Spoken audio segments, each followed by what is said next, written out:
We have a lot of upcoming projects this next winter that are going to require birch, so I need to get some of that milled this summer and get it dried so it's prepped and ready to go.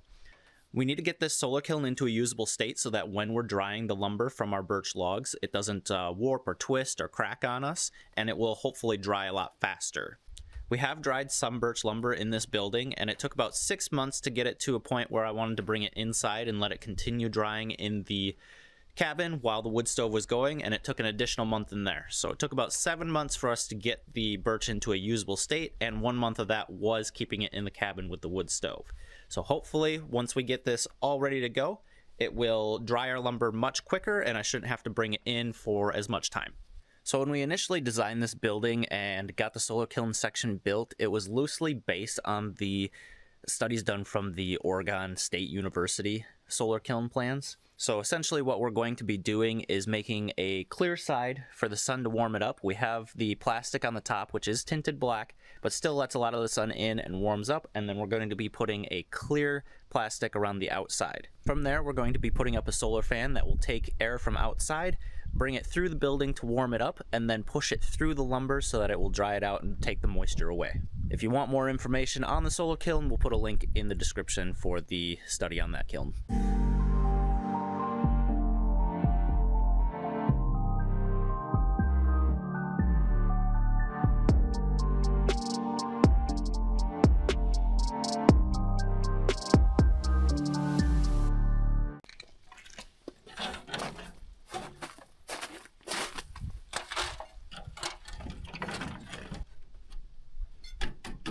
That's good right there.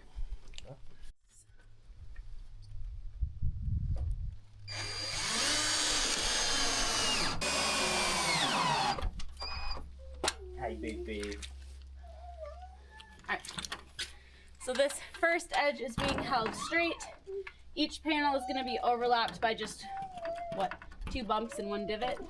We're just going to screw up the top for right now just to make sure that they're all lined up well before we put in all the screws, and then we'll come back and Next panel. next panel. This is the easy wall. The quick and easy.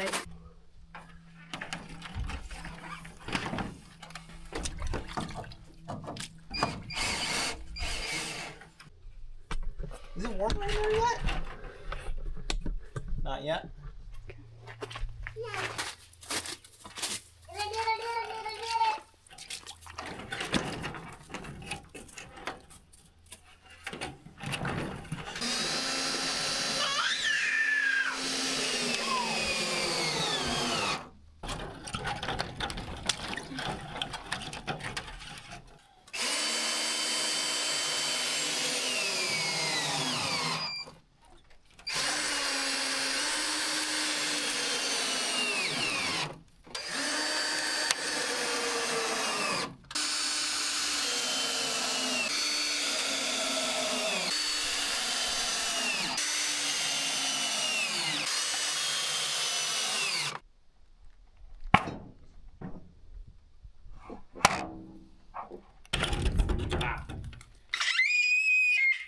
Wow. You judging? Saying you guys don't look like you know what you're doing.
Did you forget I was here?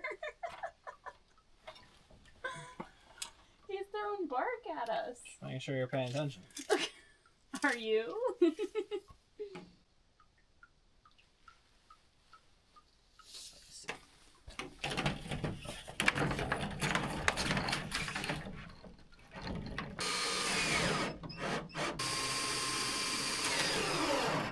We've got a good handful of screws to put in yet on this side, but we're going to pop those up before bed, and then tomorrow morning we'll get started right away on the inside of the solar kiln. So our goal with this solar kiln is to get it mostly airtight so that we can force fresh air in, have it heat up, and then blow through the lumber. But my next step to get this sealed in is to frame up this wall, get it covered up. So we're going to make this wall match our main center wall once we do that. So I am going to be making squared up pieces of wood to just attach to the inside here, and then we are going to tack some plastic up to make it nice and airtight. To frame in this wall, I'm going to be using these pieces here out of these 3 stacks. These are kind of just a byproduct of how I mill. When I'm milling up a log, I cut it to the nearest squared inch dimension I can do. And what I mean by that is I'll cut a flat side, flip it over, take it down to the nearest inch, cut a flat side. Then I'll bring it 90 degrees, cut a flat side, flip it 180 again, cut a flat side, and I'll end up with a square post. Then from there, if I end up with a 5x5 post, say, I'll cut 1 inch off to bring it down to 4 inches, flip it, cut that side off to bring it down to 4 inches, and then I'll have my 4x4 post, and then cut it in half to get a 2x4. So in that case, I would end up with a 1x5 and a 1x4 byproduct, and that's just kind of where these come from. I don't worry about taking off the live edge when I'm milling them. So I'm going to take from this pile, get them cut to the length I need for this wall, and then I'll probably throw them on the sawmill and just cut off a straight edge.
I don't think that wall turned out bad. I think it looks pretty nice from this side.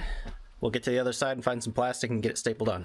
So this is just rough sawn lumber, so it isn't like perfect and nice and tight, and as it sits in here it will shift and move, and I'll end up getting gaps in between here. And being I want to make this as airtight as possible in here, I'm going to put a film of plastic over it. We have this plastic laying around. I don't really know what it's from, but it seems to be just the right width to cover this wall. Looks like it got wet at some point, but I'll get this tacked up and peel off this paper and we should be good to go.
So last part I gotta seal is the space here with my 2x6 rafter from the wall plastic up to the roof plastic.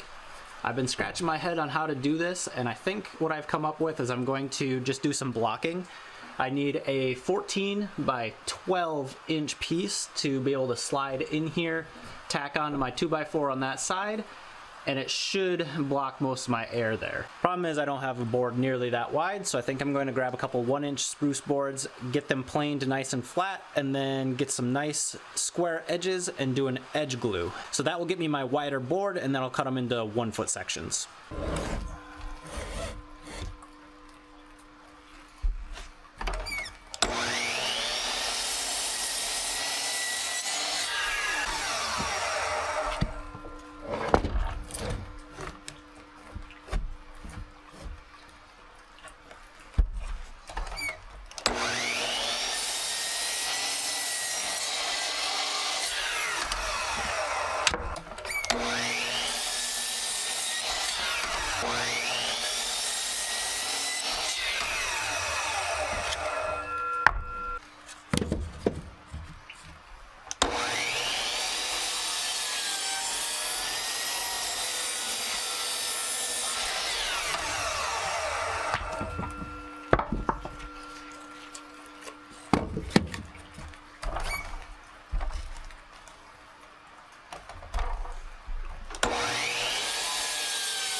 So I'm going to glue all of these seams, but also if the boards have cracks like this, I'm going to glue those too just for right now.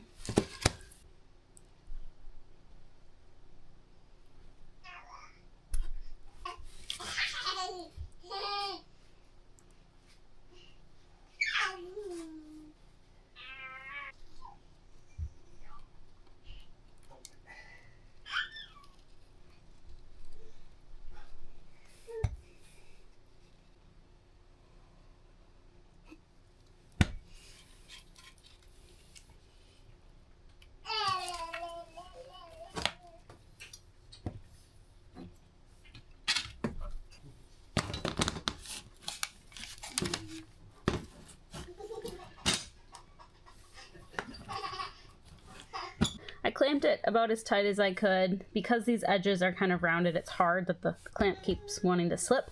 So we're gonna just kind of wait and see how this one turns out. If it's fine, we'll just do all the rest of them the same way. If it's kind of creating an issue, we'll go back and we'll kind of cut another straight edge on all of those boards. So we're just gonna let this kind of sit for about a half hour, and then when that time is up, we will unclamp it, check to see how it is, and then get started on the next ones.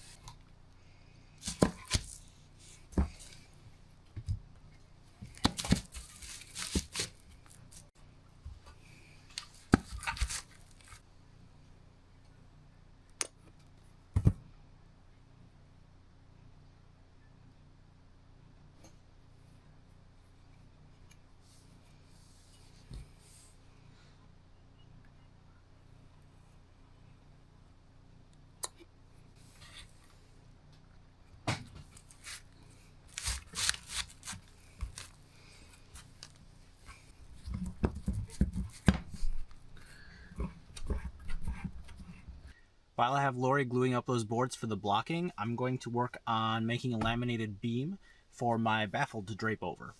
Right now, the easiest way for me to get good straight parallel edges is kind of a roundabout way with a skill saw and then with the table saw.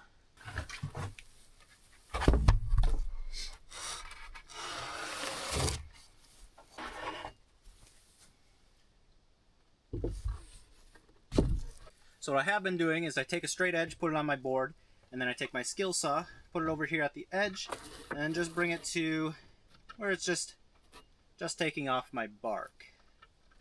So I've got a little bit of a skinny spot here, so I'll probably have to adjust it a little bit. But I'll first do it on both edges.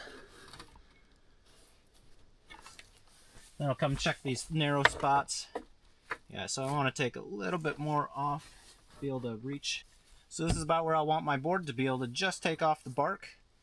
And then it'll give me one straight edge. So I'm going to clamp this down so I can get this cut.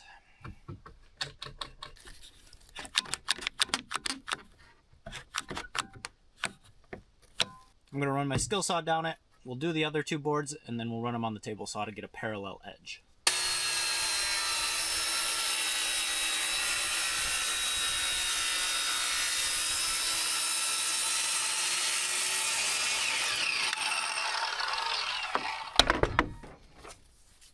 And that's what I cut off, just barely getting the bark off in the skinniest point.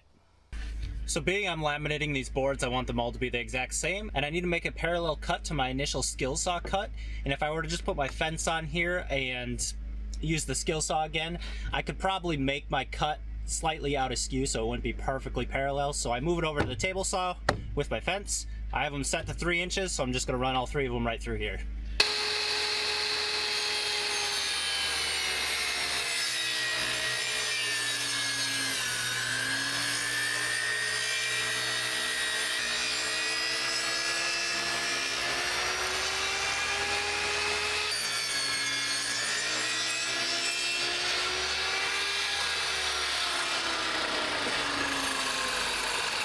So the last thing I'm doing is I'm going to plane these boards so I've got a nice smooth finish to be able to laminate these boards together when I do the glue up.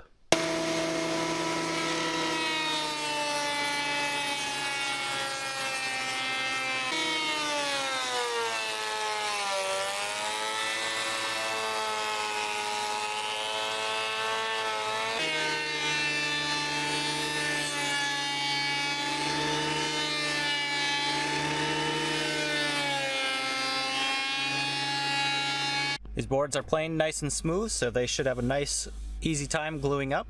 I'm going to just cut them to the lengths I need. I'm going to do 2 10-footers and then 2 14.5-foot chunks out of the other one. Then I'll stagger them and get them glued up so that we can get our 14.5-foot span.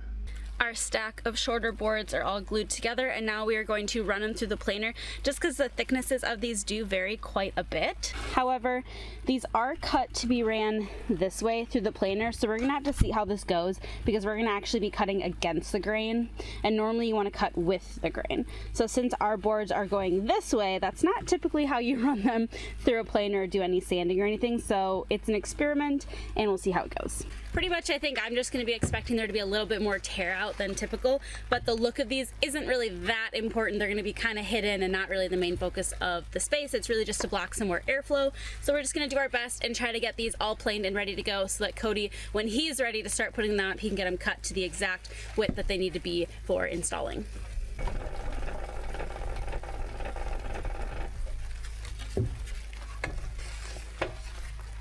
I'm stealing Cody's headphones today, so they're the Bluetooth ones, so I can actually listen to music while I'm doing this.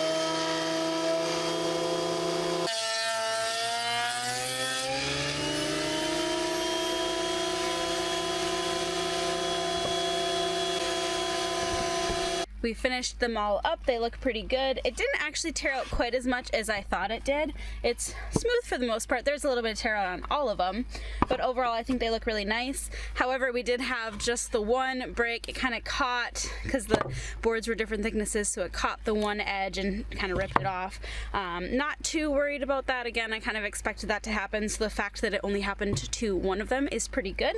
I do think I made one extra anyway, so this is 11 that are still held together, and I think we actually only need 11, so we'll see. But now they are ready to go. Every single one still needs to kind of get squared off to their own individual dimension. I don't know what those are, so we're gonna have to figure that out later. But they're ready for Cody again. I'm just going to cut the one bark edge off of all of them, and then I'm going to start cutting them to the width I need for in between the rafters, which most of them are all 14 inches, but they can vary a little bit, so I'll probably cut most of them at 14 and leave a handful.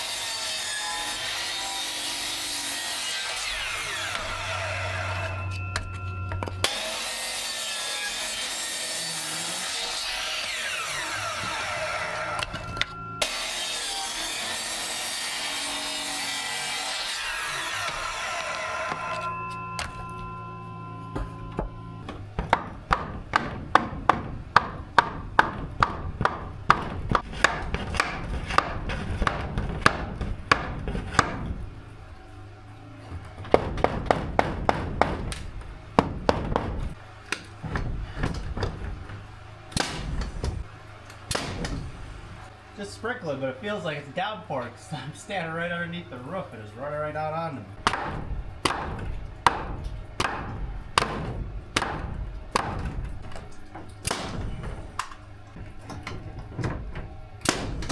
I think this looks pretty good. It wasn't too bad to do. It's not perfectly sealed because there are some cracks here, and the ribs will also have an air gap.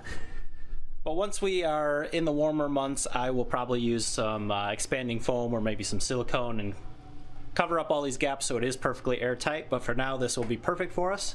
I was able to get all of these done except for the very first one because that rafter is actually slightly different. We had to put the support on this side, which moved it outward an extra 2 inches. So I have Lori gluing up an extra 2-inch piece to be able to fit here. So the last part I want to tackle is getting a baffled up. So essentially what this baffled will do is allow us to take cool air from the top, push it through our solar kiln so it warms up, and then force it through all of the lumber to pull moisture away.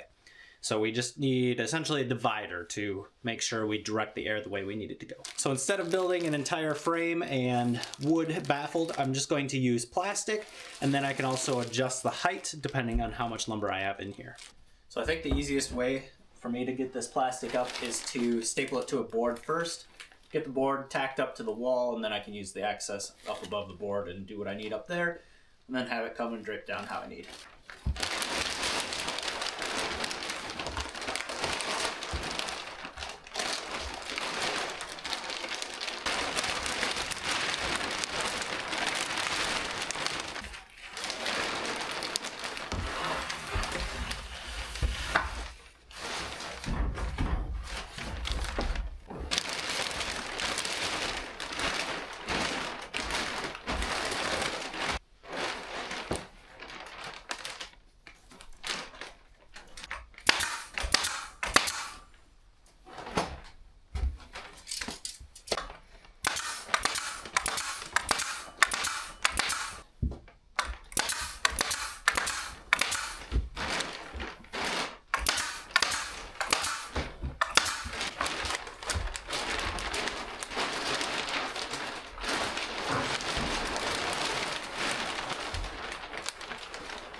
So we're mostly held up here now, so I'm gonna tack them to the 2x4s on the wall, and then I will cut them around the rafters and get them up to the purlins.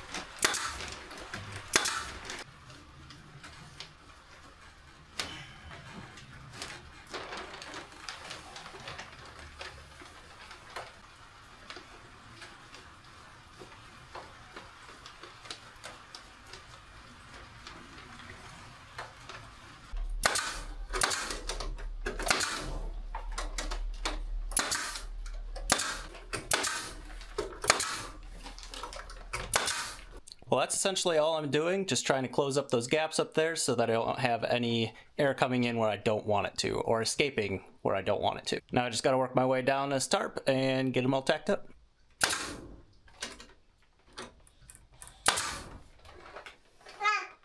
And then you put some on the side too. Yep.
I was initially going to raise this up to be level with this, but I don't think it really matters if my plastic droops down. It gives me more airspace on that side of the plastic, so I think I'm going to leave it right here where it is. Except that I do need to raise this side, because that wall is slightly higher than this side by about 4 inches, so I need to go find a spacer.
I don't think this turned out too bad. It's definitely holding in heat now. I can tell it's notably warmer in here, even with this wall being completely open still.